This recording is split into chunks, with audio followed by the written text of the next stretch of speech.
What's up? Thank you for being here. For me being here, my bad.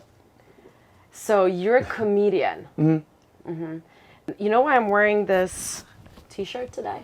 Because you're a Knicks stan. We know that. Yeah, Right? and you and your boys really interrupted my game last week. My bad. Yeah, it was so funny. I was really trying to watch this game. I was eating and like not even answering. This the guy who's a doctor was literally talking to me. I'm not answering and eating nachos. I really wanted to watch the game. But I'm happy that I spoke with you. And so can you tell me a little bit more about what you do? Yeah, I'm a professional comedian, filmmaker, content creator, fucking hustler. I do what I do. I do my thing. I'm a native New Yorker from Brooklyn, Flatbush. Yes. Yes. And yo, I'm just trying to do dope shit as long as I'm here. You know what I'm saying? How did you get into comedy? I was 17 years old. You know what I'm saying? And basically, shit was like going south in my hood and all that. You know, I grew up in like the fucking like late 80s, early 90s. So shit was mad crazy. You know what I'm saying? Like I have a joke where like in my neighborhood, everyone called each other son because no one knew who their father was. So it was that type of vibe. But I always like watch comedy. I could always connect because I was like, these people were making fun of like the system and they had like a certain power to that. Yeah. And I was like, oh, you could do that and make money? Sign me up. But it's not that easy. It's I was just going to say, it's not that easy to make money from art, comedy. That's what this music, yeah, exactly. It's a fight to establish yourself as an artist because let's be honest, you're a small business.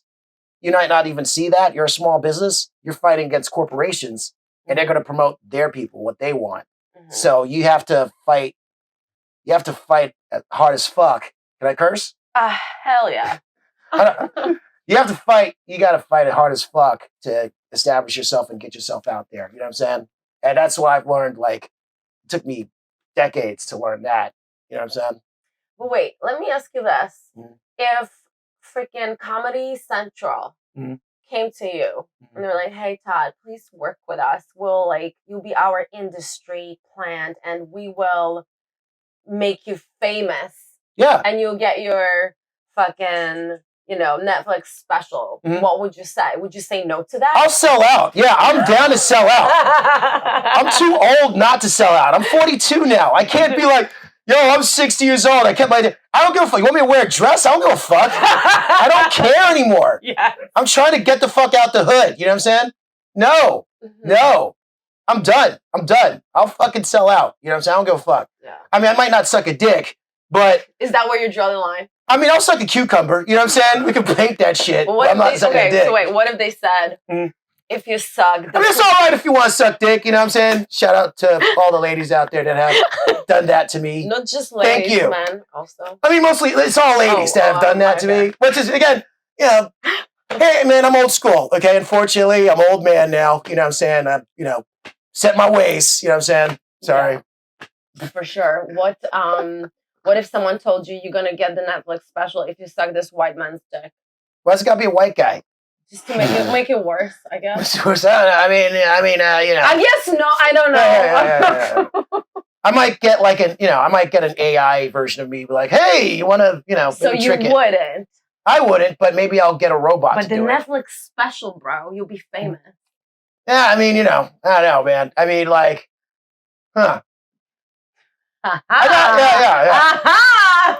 I mean, if it's got to be real money, not just like, oh, you get a Netflix special, because it could just be like... No, I'm talking about a couple of mil. I mean, I got to think about it. You know what I'm saying? I got to think about it. $10 million. Listen, I've never sucked a dick before. You know what I'm saying? So I don't know. I don't know the protocols. You know what I'm saying? I don't know the protocols, so... The protocol. Yeah. So I don't know, man. I mean, I don't think anyone, I don't know if you want me to suck your dick. You know what I'm saying? I don't know if I got the vibes. I don't know if I got the, you know what I'm saying? Might be, I don't know. I still got my teeth. I'm very toothy, so I don't know. Were the women who sucked your dick? No, I mean, they have teeth, but, but they're professionals. No, I mean, not professionals. You get what I'm saying. They've done it a number of times, so they knew what they were doing. Right.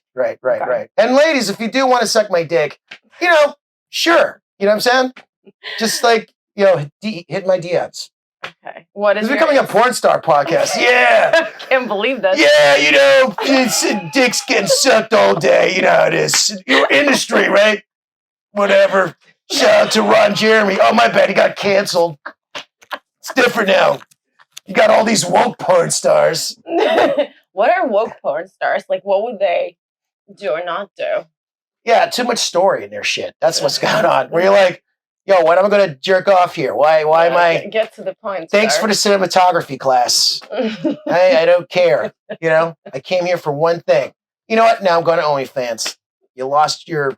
Is OnlyFans cheaper than renting a porn film? I don't know. You know what? I haven't done OnlyFans. I've thought about it. I've thought like, oh, maybe I should like, you know, support. But then I was like, you know, like I still get enough play where, you know. You heard about this girl who had this OnlyFans who was always the first one who gave her the most amount of money, and then it turned out that it was her stepfather, and she didn't know. I did not know about that. That sounds like some like, you know, is that some like from the Polish news you've been hearing Hoodville, from? Actually. Hoodville? Yeah. Polish Hoodville? No, actually, Okay. just Hoodville. Uh-huh. That's where I get my... So your stepfather, I'm because I know you said you're part Polish or something? Yeah, I'm 100% Polish. Okay, I was okay. born in Poland. I'm an immigrant. Yeah. Yeah. That's Ukrainian white people, man. Those are a special type of white people. Not Ukrainian. Ukrainian? Sorry, I missed out, right? That's fucked up. My bad. That's fucked up. Well, now y'all know how we feel, right? It's like, what part of Africa are you from? Well, Flatbush. It's different. We get what I'm saying. I'm good. That's why I always take this shit and like just give it to me. Polish, Russian, Slavic, Ukrainian, Latvian, Lithuanian, same shit to you. Yeah. Why are you angry at me for? I didn't make the rules. I'm just saying, like, it's I'm just to you Americans. Yeah. You were born in America? No, I was born there. Okay, but you could pass as more of American than me. Well, some people here think I've got a mad accent. Well, a little bit, I guess. Well, it's a Brooklyn accent now, but I mean, Brooklyn's just like, you know, attitude and like, you know, and a vague fucking place somewhere that's poor. Brighton Beach. Okay, so it's like, does she have a knife? Okay, that's where the accent comes from. I can see that. I need a taser though. Mm-hmm. I really do need a taser because it's been rough in Soho lately. I'm serious. Mm-hmm. Like, it's been. Yeah. I lived in the hood also. Back in Brooklyn, and I never felt unsafe ever coming home. I'm like fucked up 4 or 5 o'clock in the morning. Meanwhile, now I got a dog, and I walk him at 5:30, and there is just fucking so many crackheads. All those frat bros who don't take consent, I get it, right? You're like, oh, man. So tell me about your work. You have your own show. Mm-hmm. You dabble in NFTs. Yeah. Well, for my show, it is really just like purely related to your show. Like, we make fun of NFTs on the show. In the next episode of PN, I have a web series called PN and Friends. Check that out. It's crazy. We're looking to make that a TV show. We're doing a campaign of making a TV show since we have like 5 final episodes coming out this year. It's crazy. It's kind of like Seinfeld meets the Marvel Universe and shit. I was just going to mention Seinfeld, actually, based on the little that I saw. Right. It's very cool. Like, basically, the idea is man-child trying to be a man. That's, like, the premise of the show. With that, like, we make fun of, like, pop culture. We make fun of, like, current events and shit. I love that. Like, we have, like, we've used Cameo to get celebrities, right? We've had Chuck Norris on the show. Wow. Yeah. Through Cameo. And, like, the joke was, like, so PN, right? He's got an uncle named Groper. Could you explain what PN stands for? Well, you know, PN means different things, you know what I'm saying? But, like, the initial idea was, like, that, let's get uncool, like, nicknames, right? Like AJ, TJ. PN. Yeah. PN doesn't sound cool at all, right? DJ, right? That's a good. Fire shout out to Dutchess, right? The Dutch Mistress. So, no. But the point is, though, it's like, he's such a cornball, right? But he's a lovable cornball. Some people might take PN as, like, poor N-word, or, like, pussy N-word, you know what I'm saying? Or, like, all this shit, you know? But we also have, an evil PN. Like, a dude who's, like, PN, but, like... His alter ego, his evil alter ego. Well, that's the question, you know? Oh, or is because we also fuck around with that, mental health and like, you know, stuff, like, you know. I love that you make fun of it. And evil PN, definitely do. Evil PN could be powerful nigga, you know what I'm saying? Because like, or prestigious. Yeah, Right. Yeah, powerful. I like powerful. Or we also have an AI version of PN, you know? Like we go in full Marvel universe. We making fun of that. Like, and we asked the AI PN because I constructed I actually used AI to make a character in the show, and AI PN, right? It's like, what does PN stand for you? And he's like, processing node.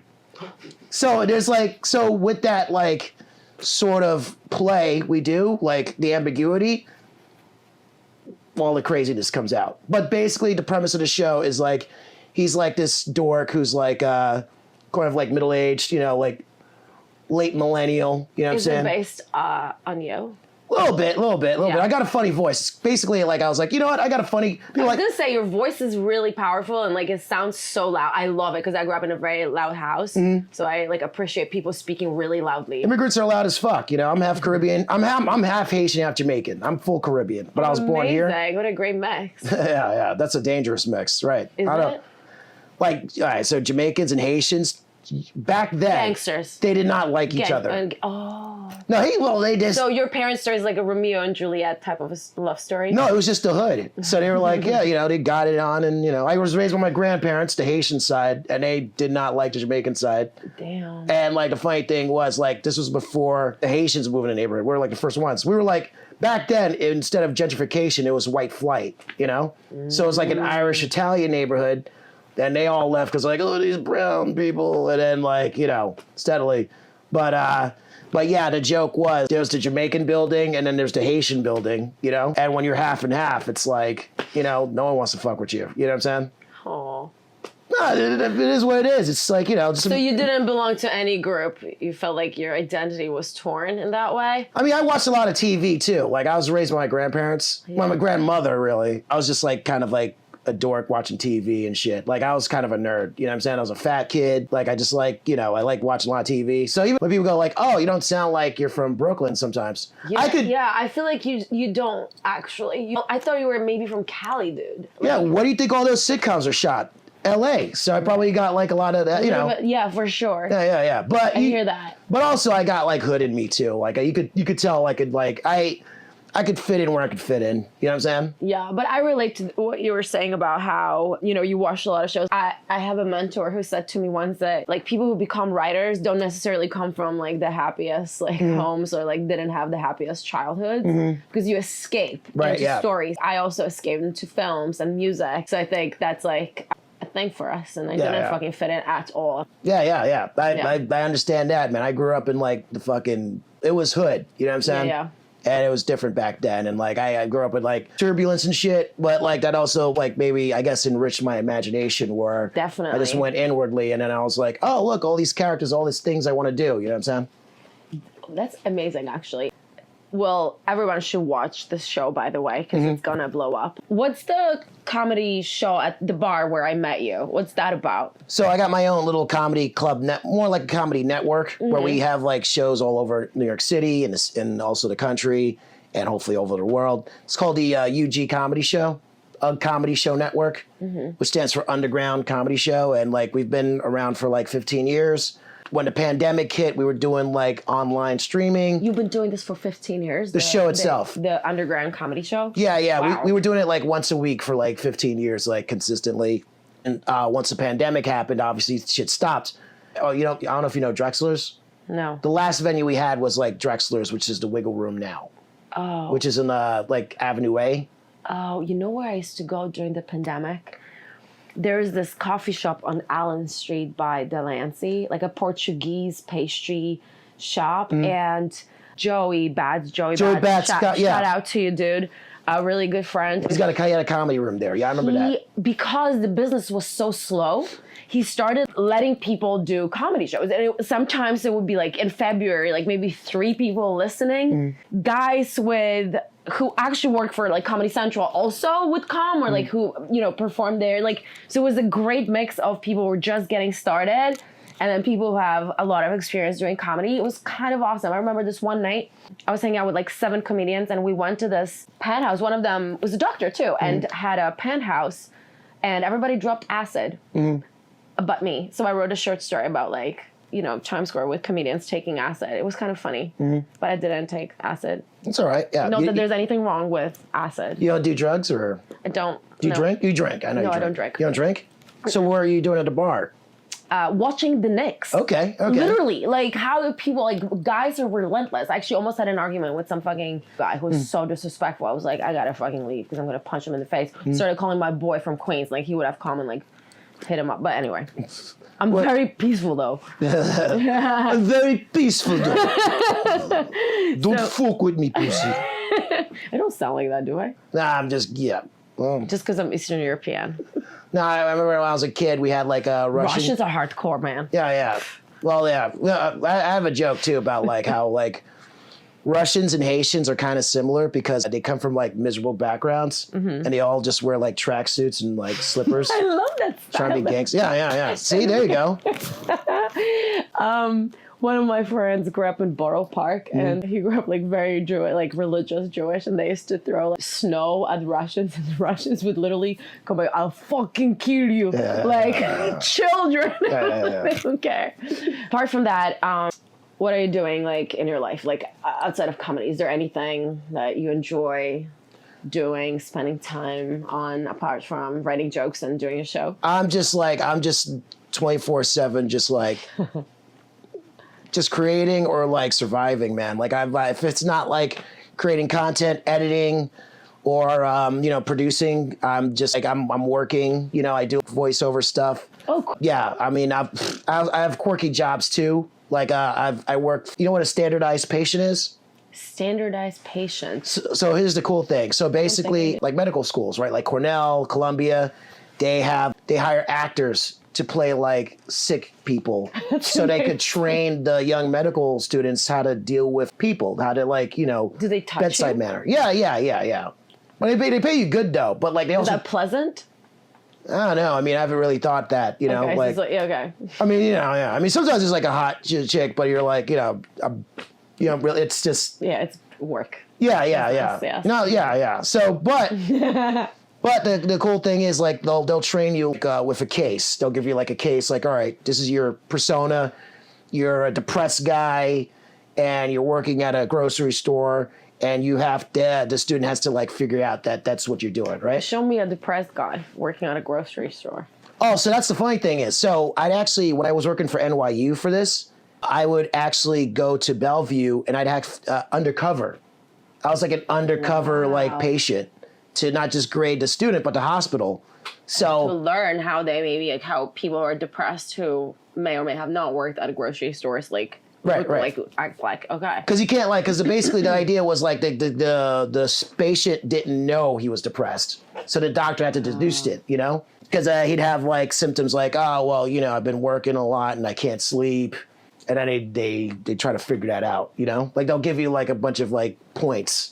That would lead to that. What's fascinating to me in terms of psychiatry, how people are able to diagnose you like, oh, you're bipolar based on A, B, and C, or how is that different to like border personality disorder? Because like it's all a spectrum, and a lot of these symptoms would match a variety of conditions. I don't know. I feel like it's just really weird. How do psychiatrists know that this is depression and not anxiety? Right. You know what I mean? Like he's not sleeping. Maybe he's anxious, but like, I don't know. I mean, a lot of them are like book trained and stuff like that. But like, there's also things, there's book training, but also there's like real world, like dealing with people. So I guess that's what they're bringing in. Oh, bringing an actor there so they could, deal with that. It's not all like, what's that old board game?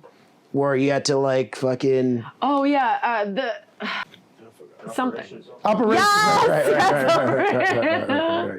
That's right. Well, that's cool. So, what do you feel like you're sacrificing to do what you do? Given that like you're either working or your own art, or you're working to sacrificing like comfort. You know what I'm saying? I mean, if I had like a regular 9-to-5, job, I mean, I probably live decently, but I mean, I don't even know if we're in that era anymore, like the 9-to-5. I mean, everyone's like hustling, everyone's struggling, you know what I'm saying? Mm-hmm. It's getting worse and worse, like, rents for sure going up and stuff. I mean, it's a constant like hustle. I think that's why we're heading towards like more, I think people need to start thinking like the old days where it's like, you know what? I'm creating something. I'm a creator. I'm a producer. I'm not just a consumer. Because a lot of people are just like passive with that when you could just, it's going to get to a point where it's like, no, you have to be a creator. You have to be a producer, you know? And the fucked up thing is, it seems like for generations, we've been downplayed about that, where it's like, oh, you're creating, oh, you're trying to open up your own cookie business. Oh, that's cute. But it's like, no, that's valid. Like, you are trying to, you know, you're creating something. You know what I'm saying? Oh, yeah, I completely agree with the non-corporate approach to life and work. I think I wanted to say how like much there is out there right now, how many people are actually creating content on TikTok or Instagram, but how do you think you set yourself apart from those people? I mean, I've got like my own voice. Like, I wouldn't be doing comedy if I was like generic. Like, if I sounded like everyone else, and if I did stuff that was just like what everyone else was doing, I wouldn't be pursuing this. Like, I have like a unique POV. And that's why I'm forced to do this. You know what I'm saying? It's either that or fucking stab my brain with a Q-tip. Something to stop this. So it is what it is, though. But like 1000%. Right. But like, I think the difference I've learned now that I'm more mature, older, and more business minded when it comes to like what I'm doing. Like, treat it like almost like you almost got to treat it like you're a plumber. You know what I'm saying? Like, if you have the talent, you know, like you develop the talent. You know who you are, then you could like start mass producing. You know what I'm saying? Yeah. It's like McDonald's, right? Whoever created McDonald's probably was like making hamburgers, like, oh, these are not bad, you know? I'm guessing Mr. McDonald. Right. That fucking clown. And then all of a sudden it got to the point where it's like, okay, you know what? It's good enough. Now we could just mass produce it. We don't have to be great. We're not restaurant food. We just have to be good enough where people would want to buy it quickly and not think about it. But wouldn't you want to be great? I mean, I want to be great. Yeah. But on a side, like, you know, you got to fucking get your shit out there. So sometimes you have to give them the little nuggets of like, you know. Bullshit. Yeah. Like for example, like you talk about social media, right? The algorithm, everything people encounter now is through machines, right? Like the algorithm tells you what to do, who to date, what music you're gonna like now, what clothes you should wear. Order. Right. Yeah. Buy this, right? It's kind of weird and creepy in a way. So creepy. So to get attention out there, you have to either like, you have to please the algorithm, you know, or you got to trick it, you know. So what I've been doing on Instagram, right, while I'm promoting my shows and promoting my own content, like PN, they won't push PN by itself. Like if I post it, they're gonna be like, oh, I don't want people to go outside of YouTube to watch YouTube from Instagram. So what I do is like, I'll do maybe reaction videos, right? Because that way they want you to do that fucking America's Funniest Home Video bullshit. And then it'll get attention. And then while I do that, then I pepper it in self-promotion, you know? I do a character called Miss Armstrong, right? Where I'll post some grimy video of like booty shaking or some weird, yo, what the fuck is this, right? And then I take like the Marilyn Monroe filter and on my face, and then I just act like a West Indian nurse or something like that. This is not good. Look what's going on here. Like, it's obviously I'm doing this to fucking go, oh, pay attention to my fucking page, but then I'm making fun of it, you know? Like I'm flipping around and making fun of it. Yeah, and, it's a satire. Right. For sure. So I am feeding into the bullshit, but in my own way, you know? Yeah. Where I'm fucking with it. It's smart, but that's exactly what you need to do. It's consistency and knowing the algorithms, which constantly change as well. So that's why I don't think. To me, dude, social media is dead. You know what I'm saying? People are sick of it, right?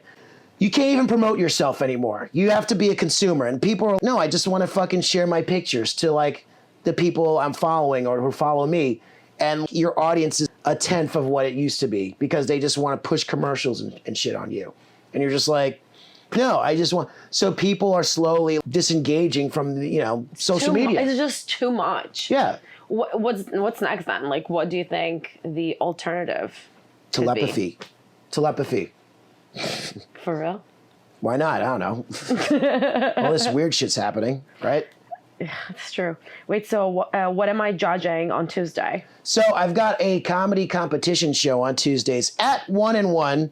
called the UGG competition show, where we have 4 comedians competing against each other. There's 3 rounds. Round 1, they do 5 minutes. Round 2, 3 minutes. And then round 3, you got to do a brand new joke you've never done before on stage, right? And basically the winner gets $25 that night. And then they have to come back the next week to defend their title with brand new jokes. We can't use the same jokes you won in a prior round, you know? And it goes on and on and on until the end of the year, where we have a grand championships where all the winners compete against each other. And then the grand champion at the end of the year, we will give them a championship belt, their own championship t-shirt, and we'll produce their half-hour comedy special, professionally done with like nice cameras and all that stuff. Wow, that's amazing. Who's your audience typically? In the beginning, we invite our friends, like, hey, come down to our show on Tuesday. It's a free show. Hang out. You can see like big comics working out and stuff. And Awesome. Yeah, and now like I'm back to square one, where I'm like barking on the street trying to get audience members. Wow. And That's OG. But the great thing is though, like we've got people, they're always like, yo, this is great. And I only paid like $10 for this. And they're always leaving like, yo, this is great. This is like a real New York City thing. You know what I'm saying? Like where other places, they'll have like comedy shows of like, we kind of keep that underground 90s vibe going, where it's like, oh, wow, these motherfuckers could break out any second. And there's that energy. I love you know that. What I'm saying? Wait, who are your favorite comedians, alive or dead? Like of all time? Yeah. My influences are still Richard Pryor. I love Richard Pryor. George Carlin. I love him. Lenny Bruce. Lenny Bruce, amazing. Sam Kinison. And Andrew Dice Clay. Okay. Is that who you were watching growing up and like thinking, yeah, I want to do this. I want to be a comedian. Well, when I was a kid, like 5 years old, when I was like watching TV, I think it was HBO, because I didn't have cable, and I was like, I didn't have cable either. Man. Yeah. So it was like the holidays, and I was like, oh, just change channel by myself. I was like, wait, this guy's doing fucking dirty nursery rhymes? You could do that? And then I remember I went out to the main room, and I was like, you got to see this. You got to see this. So they changed the channel to HBO. Dice was done, and it was like real sex. And I was like, no, not that. I mean, you know what I mean? Yeah, so. Amazing. So, yeah, my life in comedy was intertwined from then on, probably. That's Well, I mean, it always was. I don't know. It's really cool. And you seem very comfortable on camera and... Telegenic, baby! and photogenic. I'm sure. So where do you see your career moving towards in the next couple of years? Do you have any, like, projections? 2024, where something's going to happen. We're going to blow up. Yes, 2024. 2024 is the year. It's like the year. Yes. That or I'm jumping off a cliff. Fuck that shit. So it better happen. Flatbush ain't that bad. I'm just saying, I've been doing this way too long. I'm getting old. Fuck this shit. Wait, what would you do then? If like, what else would you do? Exactly. There's nothing Jump else. off a cliff. No, you can't kill yourself. You just have I'm to kidding. You just have to keep yeah. going. You just have to keep going. I don't want to just like, yo, Todd did jump off a cliff. There were warning signs. Damn. You know what? Now I'm going to watch PN. Now that he's dead. Oh, this is a great innovative shit. Damn. Oh, well. It will blow up. Yeah. I'll go buy a Todd Montesi t-shirt next to the Tupac section. That'll be great. That's my name. Dutchess. Yes. Thank you so much. Thank you. Yeah, it's fun, man. You know? Really fun.